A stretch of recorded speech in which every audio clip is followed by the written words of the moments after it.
உங்களுக்கு ஒரு விஷயம் தெரியுமா? உலகத்துல இப்படி ஒரு நாடு இருக்கு. அங்க நடந்து போற ஒவ்வொரு தெருவிலையும் வரலாறு கேட்டீனா நீங்களே வியந்து போயிடுவீங்க. ஏன் அங்க இருக்கிற மணலுக்கு கூட சொல்ல 1000 கதைகள் இருக்கும். அந்த நாட்டோட பேரை கேட்டாலே போதும், ஏதோ ஒரு மர்மமான மாய உலகம் நம்ம கண்ணுக்கு முன்னாடி வந்து நிக்கும். அது எந்த நாடுன்னு கொஞ்சம் கெஸ் பண்ணி பாருங்களேன். உஸ்பெகிஸ்தான். ஆனால் இந்த நாடு வெறும் வரலாறு மற்றும் கட்டிடக்கலை கட்டமைப்புகளுக்கு மட்டும் மட்டுப்படுத்தப்பட்டதா? இதன் பின்னணியில் சில ரகசியங்கள் மறைந்துள்ளனவா? அவை வெளிப்பட்டால் நீங்கள் அதிர்ச்சி அடைவீர்களா? உண்மையில் உஸ்பெகிஸ்தானில் தங்கத்தாலான நகரம் ஒன்று உள்ளதா? அங்குள்ள உணவு இந்தியாவை விட அதிக மசாலா மற்றும் சுவை நிறைந்ததாக இருக்கிறதா? இன்றும் அங்கு தைமூர் லாங்கின் மரபு உயிருடன் இருக்கிறதா? மிகப்பெரிய கேள்வி என்னவென்றால், ஒவ்வொரு பயணியும் ஏன் உஸ்பெகிஸ்தானை ஒருமுறை அல்ல மீண்டும் மீண்டும் சுற்றி பார்க்கத் தகுந்தது என்று கூறுகிறார். எனவே உங்களை தயார்படுத்திக் கொள்ளுங்கள். ஒரு பயணத்திற்கு தயாராகுங்கள். அது உங்களை ஆச்சரியப்படுத்தும் மற்றும் கவர்ந்திழுக்கும். இந்த வீடியோவை ஒருமுறை பாருங்கள், ஏனெனில் உஸ்பெகிஸ்தான் ஒரு நாடு மட்டுமல்ல, ஒரு மாயக்கதை. உஸ்பெகிஸ்தான் மணல் அடுக்குகளில் மறைந்த வரலாறும் எதிர்காலத்தை நோக்கி நகரும் அடிகளும். மத்திய ஆசியாவின் நடுவில் அமைந்துள்ள உஸ்பெகிஸ்தான் பெரும்பாலும் ஆசியாவின் இதயம் என்று அழைக்கப்படுகிறது.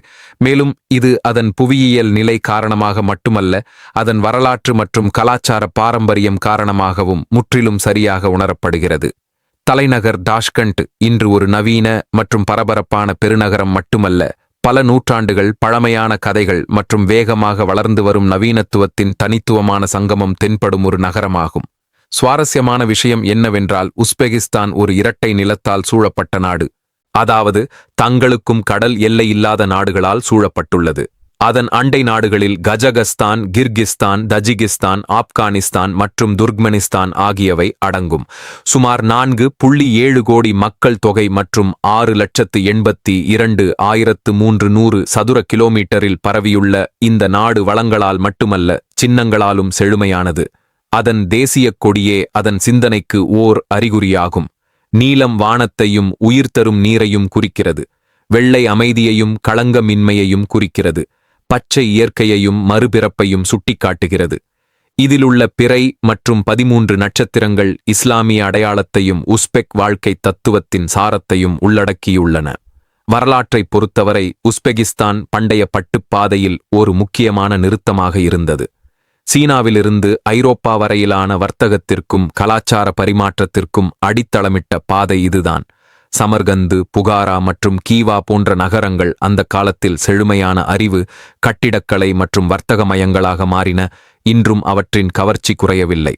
30ஆம் நூற்றாண்டில் இந்த நாடு ஒரு புதிய அத்தியாயத்தைக் கண்டது. 1926இல் இது சோவியத் ஒன்றியத்தில் இணைந்து உஸ்பெக் சோவியத் சோசலிச குடியரசாக மாறியது. அந்த காலகட்டத்தில் தொழில், பருத்தி, விவசாயம் மற்றும் நகரங்களின் வளர்ச்சி ஏற்பட்டது. ஆனால் மத சுதந்திரம் மற்றும் பாரம்பரிய கலாச்சார அடையாளத்திற்கு பாரிய சேதம் ஏற்பட்டது. மசூதிகள் மூடப்பட்டன, பழமையான கட்டிடங்கள் தரைமட்டமாக்கப்பட்டன, உள்ளூர் வாழ்க்கை முறையை ரஷ்ய செல்வாக்கின் கீழ் வடிவமைக்க முயற்சிகள் மேற்கொள்ளப்பட்டன. 1982இல் சோவியத் ஒன்றியம் சிதைந்தபோது உஸ்பெகிஸ்தான் ஒரு புதிய தொடக்கத்தை உருவாக்கியது. சுதந்திரத்திற்குப் பிறகு நாடு இழந்த மரபுகள், மதிப்புகள் மற்றும் கலாச்சார ஆன்மாவை மீண்டும் அடையாளம் காணத் தொடங்கியது. ஆரம்ப ஆண்டுகளில் ஆட்சி முறை மீது கடுமை குற்றச்சாட்டுகள் எழுந்தன. ஆனால் படிப்படியாக உஸ்பெகிஸ்தான் அரசியல் ஸ்திரத்தன்மை, உலகளாவிய உறவுகள் மற்றும் பொருளாதார சீர்திருத்தங்களில் கவனம் செலுத்தத் தொடங்கியது. இன்று ஒருவர் உஸ்பெகிஸ்தானின் ஆன்மாவை உணர விரும்பினால் அவர் சமர்கந்து மற்றும் தாஷ்கண்ட் தெருக்களின் வழியாக செல்ல வேண்டும். சமர்கந்து மாவீரன் தைமூர் லாங்கின் தலைநகராக இருந்தது.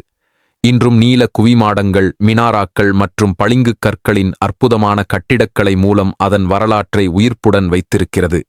குர் அமீர் சமாதி, ரெகிஸ்தான் சதுக்கம் மற்றும் மீர் அராப் போன்ற இடங்கள் யுனெஸ்கோவின் உலக பாரம்பரிய பட்டியலில் சேர்க்கப்பட்டுள்ளன. இவை வெறும் கட்டிடங்கள் அல்ல, இன்னும் கேட்கப்படும் அந்த காலகட்டத்தின் ஒலிகளாகும். உஸ்பெகிஸ்தான் இப்போது ஒரு நாடாக மாறிவிட்டது. அங்கு பழைய மற்றும் புதியவற்றின் போராட்டம் இல்லை, மாறாக கூட்டு உள்ளது. பாலைவனத்தின் வெப்பத்திற்கு மத்தியில் எதிர்காலத்தின் குளிர்ந்த காற்று வீசுகிறது. மறுபுறம் உஸ்பெகிஸ்தானின் தலைநகரும் மிகப்பெரிய நகரமுமான டாஷ்கண்ட் பல நூற்றாண்டுகளாக ஒரு முக்கிய கலாச்சார மற்றும் பொருளாதார மையமாக உருவெடுத்துள்ளது. இந்த நகரம் அதன் பன்முக கலாச்சாரம், வரலாற்று பாரம்பரியம் மற்றும் நவீன கட்டமைப்புகளின் கலவையின் காரணமாக மிகவும் சிறப்பு வாய்ந்ததாக கருதப்படுகிறது. சோவியத் காலத்தில் டாஷ்கண்டில் பெருமளவிலான வளர்ச்சி மற்றும் நவீனமயமாக்கல் ஏற்பட்டது. இது மத்திய ஆசியாவின் மிகவும் வளர்ந்த தொழில்துறை நகரமாக மாறியது. இன்றும் தாஷ்கண்டின் பழைய சந்தைகள், மசூதிகள் மற்றும் வரலாற்று கட்டிடங்கள் இங்குள்ள வளமான பாரம்பரியத்திற்குச் சான்றாக விளங்குகின்றன. புதிய பள்ளிகள், ஷாப்பிங் மால்கள், நவீன ரயில் நிலையங்கள் மற்றும் சர்வதேச விமான நிலையம் இந்த நகரத்தின் முன்னேற்றத்தை வெளிப்படுத்துகின்றன. சமர்கந்து மற்றும் டாஷ்கண்ட் ஆகிய இரு நகரங்களிலும் வரலாறு மற்றும் நவீனத்துவத்தின் அற்புதமான சங்கமம் உள்ளது. அங்கு பழைய மரபுகளை போற்றி பாதுகாக்கும் அதே வேளையில் வேகமாக மாற்றமும் வளர்ச்சியும் ஏற்படுகின்றன. இப்போது உஸ்பெகிஸ்தானின் கலாச்சாரத்தை பற்றி பேசினால் அது மத்திய ஆசிய பன்முகத்தன்மை மற்றும் செழுமைக்கு ஒரு தெளிவான உதாரணம்.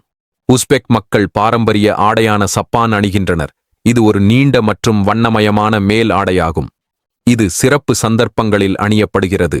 ஆண்கள் தங்கள் தலையில் பாரம்பரிய தொப்பியையும் அணிகின்றனர். இது அவர்களின் கலாச்சார அடையாளத்தின் முக்கிய பகுதியாகும். இசைத்துறையில் ஷஷ்மகாம் உஸ்பெகிஸ்தானின் சிறப்பு பாரம்பரியமாகும். இதை யுனெஸ்கோ அருவமான கலாச்சார பாரம்பரியமாக அங்கீகரித்துள்ளது. இந்த இசை பாடல் மற்றும் இசைக்கருவிகளின் சங்கமம் மட்டுமல்ல, மாறாக பாரம்பரிய நடனங்களையும் உள்ளடக்கியது. அவை உஸ்பெக் வாழ்க்கையின் உணர்ச்சிகளை மிக ஆழமாக வெளிப்படுத்துகின்றன. உஸ்பெக் சமுதாயத்தில் குடும்பத்தின் முக்கியத்துவம் மிகப்பெரியது. திருமணங்கள் மற்றும் பிற குடும்ப கொண்டாட்டங்கள் மிகுந்த உற்சாகத்துடனும் ஆடம்பரத்துடனும் கொண்டாடப்படுகின்றன. இந்த நிகழ்வுகள் பல நாட்கள் நீடிக்கலாம். இதில் நடனம், இசை மற்றும் சுவையான உணவு ஆகியவற்றை முழுமையாக ரசிக்கின்றனர். மூத்தவர்களுக்கு மரியாதை மற்றும் குடும்ப உறுப்பினர்களிடையே ஒத்துழைப்பு உணர்வு ஆகியவை இங்குள்ள கலாச்சார பழக்கவழக்கங்களின் வலுவான அடித்தளமாகும். விருந்தினர்களை மதித்தல், வரவேற்பு மற்றும் ஒத்துழைப்பு உணர்வு ஆகியவை உஸ்பெக் சமுதாயத்தின் அடையாளமாகும். அவை அவர்களின் அன்றாட வாழ்க்கையின் இன்றியமையாத பகுதியாகும். உணவை பற்றி பேசினால் உஸ்பெகிஸ்தானின் உணவு சுவை மற்றும் பன்முகத்தன்மையில் மிகவும் வளமானது. அவர்களின் மிகவும் பிரபலமான உணவு புலாவ் ஆகும். இதில் அரிசி, கேரட், வெங்காயம் மற்றும் மசாலா பொருட்களுடன் சேர்த்து இறைச்சித் துண்டுகளுடன் சமைக்கப்படுகிறது. இந்த உணவு கிட்டத்தட்ட ஒவ்வொரு குடும்ப அல்லது சமூக நிகழ்விலும் சிறப்பு பெறுகிறது. இதைத் தவிர சமோசா, இறைச்சி அல்லது காய்கறி நிரப்பப்பட்ட பேஸ்ட்ரி, இது தந்தூரில் சுடப்படுகிறது. இங்குள்ள பிரபலமான தெரு உணவாகும். லக்மான் என்பதும் ஒரு விருப்பமான உணவாகும். இதில் புதிய நூடுல்ஸ், மசாலா கிரேவி மற்றும் காய்கறிகளுடன் பரிமாறப்படுகிறது. உஸ்பெகிஸ்தானில் தேநீர் அருந்தும் பாரம்பரியமும் ஆழமானது. கருப்பு தேநீர் அல்லது மூலிகை தேநீர் விருந்தினர்களை வரவேற்கும் ஒரு சிறப்பு முறையாகும். இது அவர்களின் சமூக தொடர்புகளை மேலும் வலுப்படுத்துகிறது. உஸ்பெகிஸ்தானின் தெருக்களில் தெரு உணவின் சூழல் மிகவும் கலகலப்பாகவும் வண்ணமயமாகவும் உள்ளது. அங்கு புதிய மற்றும் மசாலா நிறைந்த உணவுகளின் சுவையை எளிதில் பெற முடியும். இங்குள்ள உணவில் பாரம்பரியம், சுவை மற்றும் விருந்தோம்பல் ஆகியவற்றின் தனித்துவமான சங்கமம் காணப்படுகிறது. இது இந்த நாட்டின் வாழ்க்கை முறையின் ஆழமான பார்வையை வழங்குகிறது. மொழி மற்றும் மதத்தை பொறுத்தவரை உஸ்பெகிஸ்தானின் முக்கிய மொழி உஸ்பெக் ஆகும். இது துருக்கிய மொழி குடும்பத்தின் முக்கிய மொழிகளில் ஒன்றாகும். இதைத் தவிர நகர்ப்புற பகுதிகளில் ரஷ்ய மொழியும் மிகவும் பரவலாக பேசப்படுகிறது. நாட்டின் மக்கள் தொகையில் சுமார் 80% பேர் சுன்னி முஸ்லிம்கள். ஆனால் இங்கு மத சகிப்புத்தன்மையின் உணர்வும் வலுவாக உள்ளது. மத நம்பிக்கை பெரும்பாலும் தனிப்பட்டதாகவும் மேலும் மத விவகாரங்களில் அரசு அதிக கடுமை காட்டுவதில்லை.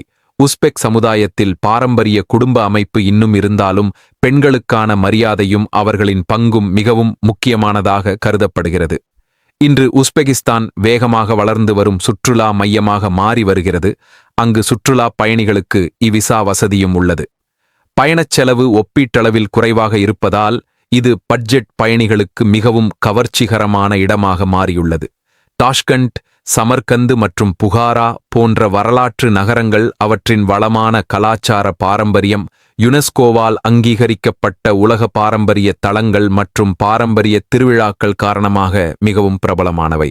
இங்குள்ள மக்கள் மிகவும் விருந்தோம்பல் உள்ளவர்கள், மேலும் தங்கள் கலாச்சார பாரம்பரியமான இசை, உணவு மற்றும் திருவிழாக்கள் மூலம் சுற்றுலா பயணிகளுக்கு மறக்க முடியாத அனுபவத்தை வழங்குகின்றனர். இந்தியாவிற்கும் உஸ்பெகிஸ்தானுக்கும் இடையிலான உறவுகள் இந்தியாவிற்கும் உஸ்பெகிஸ்தானுக்கும் இடையே ஒரு ஆழமான வரலாற்று மற்றும் கலாச்சார தொடர்பு உள்ளது. இது முகலாய பேரரசர் பாபருடன் இணைக்கப்பட்டுள்ளது. பாபர் பிறந்தது இன்றைய உஸ்பெகிஸ்தானில் உள்ள பர்கானா பள்ளத்தாக்கில் ஆகும். அவர்தான் இந்தியாவில் முகலாய சாம்ராஜ்யத்திற்கு அடித்தளமிட்டார்.